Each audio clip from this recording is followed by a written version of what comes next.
Hello everyone. अब तक हमने एस्टेट पीजीटी फिजिक्स 2008 के पेपर के 140 क्वेश्चन कर लिए हैं। आज हम करेंगे क्वेश्चन नंबर 141 और इसके साथ हमारा 150 क्वेश्चन तक करके कंप्लीट हो जाएगा। पहले जब हम 2008 में एस्टेट देते थे तो वहाँ पर 150 क्वेश्चन फिजिक्स के ही होते थे। तो क्वेश्चन है 141। A magnetic dipole is placed at right angle to the direction of line of force of magnetic induction B. एक मैग्नेटिक डाइपोल को क्या किया है, राइट एंगल पर प्लेस किया है to the direction of line of force. Magnetic induction के साथ जो एंगल है वो कितना है, राइट एंगल है। सो इनिशियली θ1 90 डिग्री है। If it is rotate through an angle of 180 degree, θ2 क्या किया है, अब 180 डिग्री से रोटेट कर दिया है।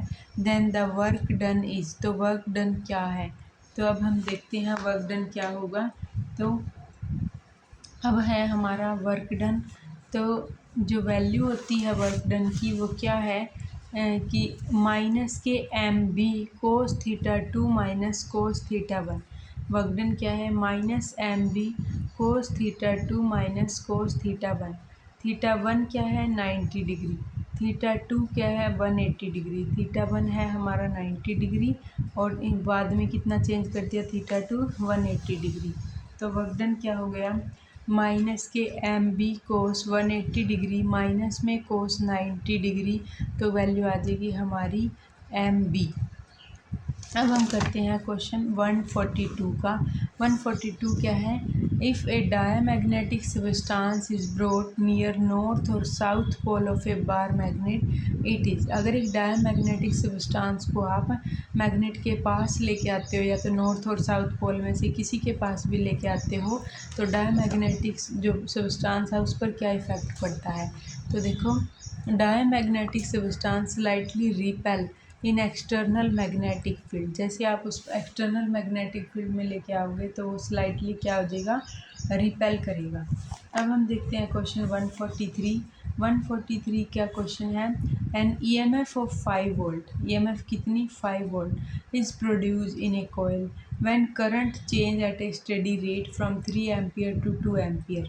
ईएमएफ 5 वोल्ट है, करंट का जो चेंज है वो कितना है, 3 एम्पियर से 2 एम्पियर है इन 1 मिली सेकेंड। टाइम कितना है, 1 मिली सेकेंड।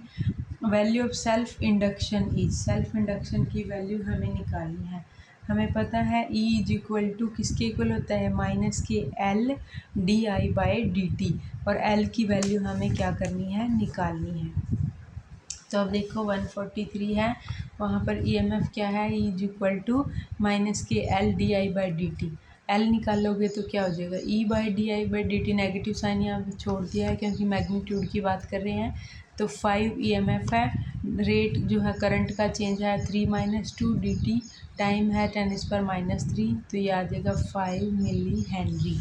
अब हम देखते हैं क्वेश्चन अपना नेक्स्ट जो क्या है 144। 144 क्वेश्चन क्या है, in an AC circuit the current जो है एसी सर्किट का वो कितना है, I is equal to 5 sine 100t minus pi by 2 ampere. And the AC potential, AC circuit जो करंट है वो कितना है, इतना है। एंड एसी पोटेंशियल कितनी है, 200 साइन ओमेगा टी वोल्ट है। Then the power consumption is, देखो यहाँ पर पता लग रहा है करंट लीड कर रहा है किससे, पोटेंशियल से। पाई बाई टू पीछे है, लैग कर रहा है, पीछे है पोटेंशियल से। तो पावर कंजम्पशन ऐसे केस में क्या होती है, तो वो क्या होती है, 0। अब देख लो आप, पावर जो होती है वो क्या होती है, V0I0/2 cos फाई। यहाँ फाई क्या है 90 डिग्री, तो पावर क्या है 0।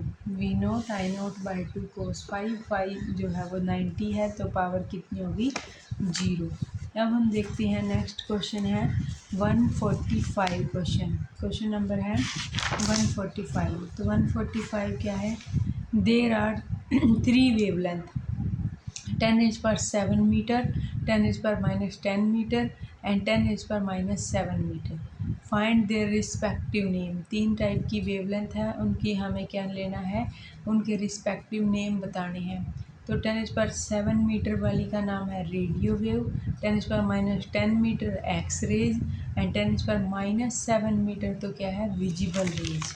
तो अब हमने देख लिया। तो यहाँ से 145 है कि 10⁻⁷ रेडियो वेव, माइनस के 10 एक्स रेज, माइनस के 7 क्या है विजिबल वेव। अब है हमारा question 146। If the light is polarise by reflection, अगर लाइट जो है रिफ्लेक्शन से पोलराइज करें, then the angle between reflected and refracted light is, तो एंगल जो होगा रिफ्लेक्टेड और रिफ्रैक्टेड लाइट के बीच में वो कितना होगा 90 डिग्री। एंगल कितना होगा 90 डिग्री। तो अब हम देखते हैं कि हमारे पास बताया है कि reflected and refracted ray of light are perpendicular to each other, कि थीटा जो है उनके बीच में कितना है 90 डिग्री है।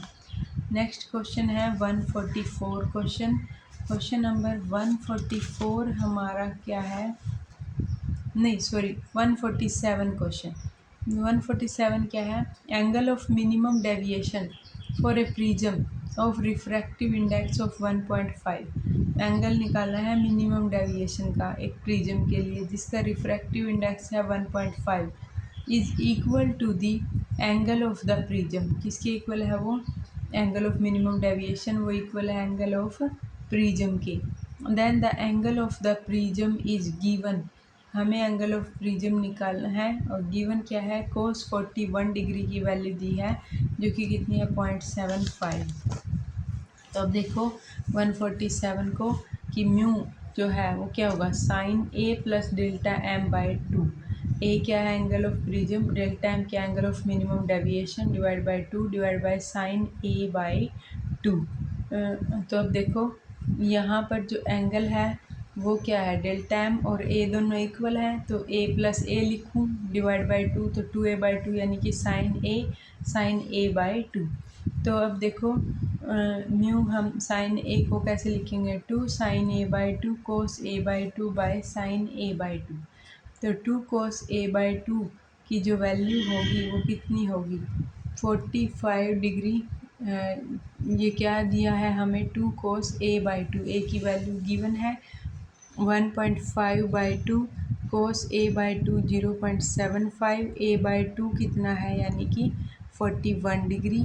तो यानी कि ए की वैल्यू कितनी है फिर 82 डिग्री, ये इन्होंने पूछा था। अब हम देखते हैं क्वेश्चन नंबर अपना 148। 148 क्या है, if work function of a metal is 3 electron volt then threshold wavelength will be. अगर वर्क फंक्शन किसी मेटल का 3 इलेक्ट्रॉन वोल्ट है तो थ्रेशोल्ड वेवलेंथ कितनी होगी। वर्क फंक्शन किसका है 3 इलेक्ट्रॉन वोल्ट है, थ्रेशोल्ड वेवलेंथ पूछी है। तो देखो थ्रेशोल्ड वेवलेंथ कितनी हो जाएगी, थ्रेशोल्ड वेवलेंथ हमारी हो जाएगी, वर्क फंक्शन क्या होता है W0 is equal to HC by lambda naught. Lambda naught क्या होगा HC बाई W0। तो lambda naught is equal to H की value 6.6 into 10⁻34, C velocity of light 3 into 10⁸ और वर्क फंक्शन की वैल्यू तो जो कितनी है 3 इंटू 1.6 इंटू 10⁻⁻19 जूल, जो कि कितना है 4162 एंगस्ट्रॉम। अब हम देखते हैं 149 क्वेश्चन। 149 क्वेश्चन क्या है, the ground state energy of hydrogen atom is 13.6 electron volt. जो ग्राउंड स्टेट एनर्जी है हाइड्रोजन एटम की वो कितनी है 13.6 इलेक्ट्रॉन वोल्ट है। The energy exceed to ionise hydrogen atom from its second excited state. जो एनर्जी नीड होगी ionise करने के लिए हाइड्रोजन एटम को from its second excited state से, तो वो कितनी होगी। अब हम कैलकुलेट करेंगे उसको, ये है 149। तो ई आयनाइजेशन जो है E3 माइनस E1, तो E1 की वैल्यू कितनी है -13.6 इलेक्ट्रॉन वोल्ट। हम इसको आयनाइज करवाना है तो क्या होगा, देखो E3 क्या है -13.6 बाई 3 का स्क्वायर यानी 9, तो -1.51। तो ई आयनाइजेशन क्या होगा -1.51 प्लस 13.6, तो वैल्यू हमारी आएगी 12.09 इलेक्ट्रॉन वोल्ट। तो तो 12.09 इलेक्ट्रॉन वोल्ट हो गई हमारी। नेक्स्ट है क्वेश्चन नंबर 150। तो ये देखो 150 है, ये हमारा ए है, ये बी है, ये और गेट है, ये क्या है, नैंड गेट है। और यहाँ से हमारे पास क्या है, एंड गेट है। अप्लाई करेंगे और आउटपुट हमारे पास मिलेगी एक्सोर गेट की।